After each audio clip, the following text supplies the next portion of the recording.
নমস্কার সকলকে, তোমাদের প্রিয় YouTube channel Tripura jobs info চ্যানেলে। বন্ধুরা, ওএনজিসি অ্যাপ্রেন্টিস পদের যে রিক্রুটমেন্ট চলছে সেখানে 2000+ ভ্যাকেন্সি রয়েছে। সেখানে তোমরা অ্যাডভার্টাইজমেন্ট নাম্বারটা দেখতে পাচ্ছ, ওএনজিসি অ্যাপ্রেন্টিস 01/2024, ডেট 4/10/2024 তোমাদের এই রিক্রুটমেন্ট নোটিফিকেশনটা পাবলিশ করে দেওয়া হয়েছিল। ঠিক আছে, তো এখানে তোমরা দেখতে পাচ্ছ যে অ্যাপ্রেন্টিস আন্ডার অ্যাপ্রেন্টিস অ্যাক্ট 1961 এর আন্ডারে যে ওএনজিসিতে নিয়োগ প্রক্রিয়া চলছিল সেখানে 2000+ ভ্যাকেন্সি রয়েছিল।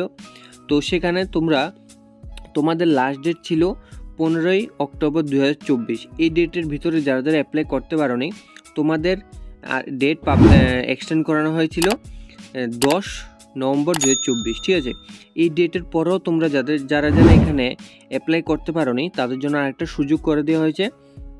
তোমাদের ডেট বাড়িয়ে আপ টু 20 নভেম্বর 2024 অবধি রাখা হয়েছে। ঠিক আছে, তো তোমরা এই 20 নভেম্বর 2024 অবধি কারা অ্যাপ্লাই করতে পারবে, অর্থাৎ কোন কোন পোস্টে অ্যাপ্লাই করতে পারবে এখানে পোস্ট দেওয়া রয়েছে। Account executive, secretarial assistant, store keeper পোস্টে কিন্তু তোমরা শুধুমাত্র অ্যাপ্লাই করতে পারবে 20 নভেম্বর অবধি। ঠিক আছে, আজকে ভিডিওর মাধ্যমে তোমাদের বলবো যে যারা এখানে অ্যাপ্লাই করেছো, তোমাদের মেরিট লিস্ট বা রেজাল্টের জন্য অপেক্ষা করছো, সে বিষয় নিয়েও কিন্তু এই ভিডিওর মাধ্যমে অবশ্যই ডিসকাস করবো। ভিডিও শেষ পর্যন্ত দেখবে, তবেই সমস্ত ডিটেলস কিন্তু জানতে পারবে।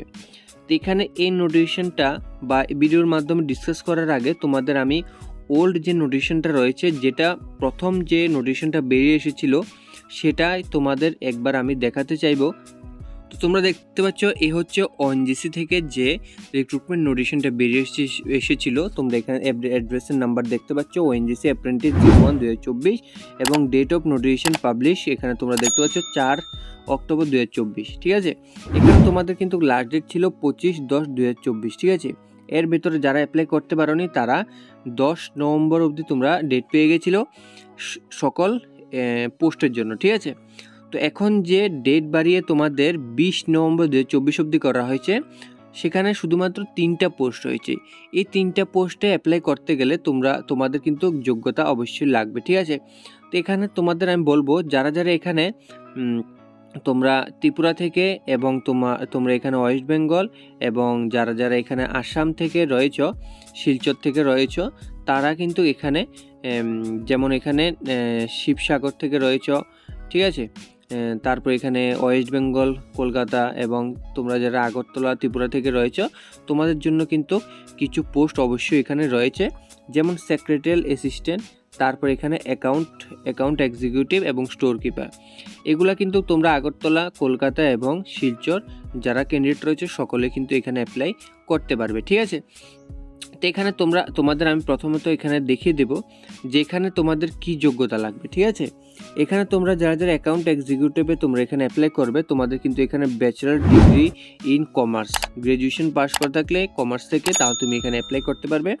তারপর যে তোমাদের এখানে স্টোর কিপার রয়েছে, সেখানে তো শুধুমাত্র গ্র্যাজুয়েশন পাস করে থাকলে অ্যাপ্লাই করতে পারবে। ঠিক আছে, সেক্রেটারিয়াল অ্যাসিস্ট্যান্ট যে রয়েছে সেখানে শুধুমাত্র গ্র্যাজুয়েশন পাস করে থাকলে তোমরা এখানে অ্যাপ্লাই করতে পারবে। ঠিক আছে, তারপর এখানে দেখাবো যেখানে তোমাদের স্টাইপেন্ড কি দেওয়া হবে। এখানে গ্র্যাজুয়েট অ্যাপ্রেন্টিস পদে তোমরা যদি এখানে অ্যাপ্লাই করো তাহলে তোমরা কিন্তু এখানে 9000 টাকা করে পার মান্থ তোমরা এখানে স্টাইপেন্ড পেয়ে যাবে। ঠিক আছে, সিলেকশনের প্রসেস এখানে কিন্তু তোমাদের মেরিট লিস্টের উপরে বেসিক করে তোমাদের কিন্তু এখানে সিলেকশনটা করা হবে। তোমাদের গ্র্যাজুয়েশনের যে মার্ক রয়েছে সিজিপিএ, সেখান থেকে তোমাদের কিন্তু এখানে মার্ক নিয়ে তোমাদের কিন্তু এখানে যে তোমাদের সিলেকশনটা করানো হবে। ঠিক আছে, তারপর এখানে তোমরা যারা এখানে কলকাতা থেকে রয়েছ, তোমাদের কিন্তু এখানে অল ডিস্ট্রিক্ট রাখা হয়েছে, অর্থাৎ তোমাদের প্রত্যেকটা ডিস্ট্রিক্টেই কিন্তু তোমাদের কিন্তু এখানে কাজ শেখানো হবে। ঠিক আছে, আগরতলা, ত্রিপুরা থেকে যে অল ডিস্ট্রিক্ট রয়েছে, অল ডিস্ট্রিক্টের আন্ডারে কিন্তু তোমরা এখানে কাজ করার সুযোগ পাবে। ঠিক আছে, তারপর এখানে তোমাদের দেখাবো যে এখানে তোমাদের এজ কি রাখা হয়েছে। এজের ক্ষেত্রে এখানে তোমাদের কিন্তু 18 থেকে 24 ইয়ার্স রাখা হয়েছে। তারপর এখানে SC ST ক্যান্ডিডেটরা 5 বছর ছাড় পেয়ে যাবে। ওবিসির এখানে 3 ইয়ার্স রেজুলেশন তোমরা এখানে পেয়ে যাচ্ছ। ঠিক আছে, তারপর তোমরা এখানে দেখতে পাচ্ছ যে তোমাদের কিন্তু এখানে ডেট অফ রেজাল্ট বা সিলেকশনের কথা বলতে গেলে এখানে তোমাদের 15 নভেম্বর, যেটা গতকাল তোমাদের রেজাল্ট দেওয়ার কথা ছিল। সেক্ষেত্রে আমি তোমাদের বলবো যে ওএনজিসি যদি তারা যদি চায় যে তোমাদের রেজাল্ট পাবলিশ করবে, তাহলে তোমাদের রেজাল্ট পাবলিশ করে দিতে পারে, ঠিক আছে।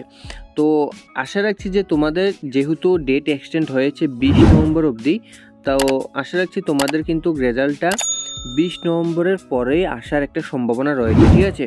কারণ দেখো এখানে তোমাদের অনেকজনের কিন্তু এখানে অ্যাপ্লিকেশন শেষ হয়ে গেছে বা এখনও অনলাইন অ্যাপ্লাই চলছে কিছু কিছু পোস্টে। যেমন তোমাদের আমি 3টা পোস্ট বলেই দিলাম যে এখানে গ্র্যাজুয়েশনের যে 3টা পোস্টের জন্য ডেট এক্সটেন্ড করানো হয়েছে। তো এই ডেটগুলি অ্যাপ্লাইগুলি শেষ হওয়ার পরেই কিন্তু তোমাদের রেজাল্ট আসবে, মেরিট লিস্ট আসবে সবাই, ঠিক আছে। তো এখানে 20 নভেম্বর 2024-এর পরেই কিন্তু তোমাদের রেজাল্টটা আসার একটা সম্ভাবনা রয়েছে। যখনই আসবে তোমরা আমাদের চ্যানেলের মাধ্যমে বা অন্যান্য ইউটিউবের চ্যানেলের মাধ্যমে তোমরা কিন্তু আপডেট পেয়ে যাবে। যদি সবার প্রথমে আমাদের মাধ্যমে আপডেটটা পেতে চাও, অবশ্যই আমাদের চ্যানেলটাকে সাবস্ক্রাইব করে আমাদের পাশে থাকবে, ঠিক আছে। তো এখন তোমাদের দেখাবো যে তোমাদের যে ডেট এক্সটেন্ড করানো হয়েছে যে পোস্টগুলির জন্য। তো তোমরা এখানে দেখতে পাচ্ছ তোমাদের যে এখানে এই পোস্টগুলির জন্য ডেট এক্সটেন্ড করা হয়েছে। তোমরা এখন এই পোস্টগুলির জন্য কোথায় গিয়ে তোমরা এখানে অ্যাপ্লাই করবে, ঠিক আছে। এখানে তোমরা দেখতে পাচ্ছ NATS যে পোর্টাল রয়েছে, সেই পোর্টালে গিয়ে তোমাদের কিন্তু এখানে এখন অনলাইনে অ্যাপ্লাইটা করতে পারবে। তোমাদের আমি অনলাইনে যে পোর্টাল রয়েছে NATS, সেই পোর্টালে নিয়ে তোমাদের আমি দেখিয়ে দেব। তো তোমরা দেখতে পাচ্ছ এই হচ্ছে সেই পোর্টালটা, যেখানে গিয়ে তোমাদের কিন্তু এখানে অনলাইনে অ্যাপ্লাইটা করতে পারবে। পোর্টালের নামটা হচ্ছে national apprenticeship training scheme NATS। এখানে এসে কিন্তু তোমাদের কিন্তু এখানে অনলাইনে অ্যাপ্লাইটা করতে হবে। এখানে তোমরা দেখতে পাচ্ছ এস্টাবলিশড একটা অপশন দেওয়া রয়েছে। এস্টাবলিশড অপশন তোমরা যদি ক্লিক করো, এখানে তোমাদের প্রথমত রেজিস্ট্রেশন করতে হবে। তারপর লগ ইন করে তোমরা কিন্তু এখানে সেই পোস্টের জন্য অ্যাপ্লাইটা করতে পারবে। এভাবেই কিন্তু তোমাদের অ্যাপ্লাইটা এখানে অনলাইনেটা হবে। তো আশা করছি তোমরা অবশ্যই সম্পূর্ণ ডিটেলস বুঝে গেছো। যদি অবশ্যই কিছু জিজ্ঞেস করে থাকো, অবশ্যই কমেন্ট বক্সে জানাবে, রিপ্লাই দেওয়ার অবশ্যই চেষ্টা করবে। এবং যদি চ্যানেল পাশে থাকতে পারো, অবশ্যই সাবস্ক্রাইব করে পাশে থাকা বেল আইকনটা অন করে রাখবে পরবর্তী গভর্নমেন্ট বা প্রাইভেট জব ভিডিও প্রথম পাওয়ার জন্য। এবং তোমাদের যখনই রেজাল্টটা পাবলিশ করা হবে বা মেরিট লিস্ট বা তোমাদের রেজাল্ট আসুক অবশ্যই ওএনজিসি থেকে, তখন সঙ্গে সঙ্গে কিন্তু আমাদের চ্যানেলে অবশ্যই তোমরা আপডেট পেয়ে যাবে। চ্যানেলটাকে সাবস্ক্রাইব করে পাশে থাকা বেল আইকনটা অন করে রাখবে। তো আজকে ভিডিও এখানে শেষ করছি, দেখা হবে একটা নতুন ভিডিওতে। ধন্যবাদ। জয় হিন্দ, জয় ভারত।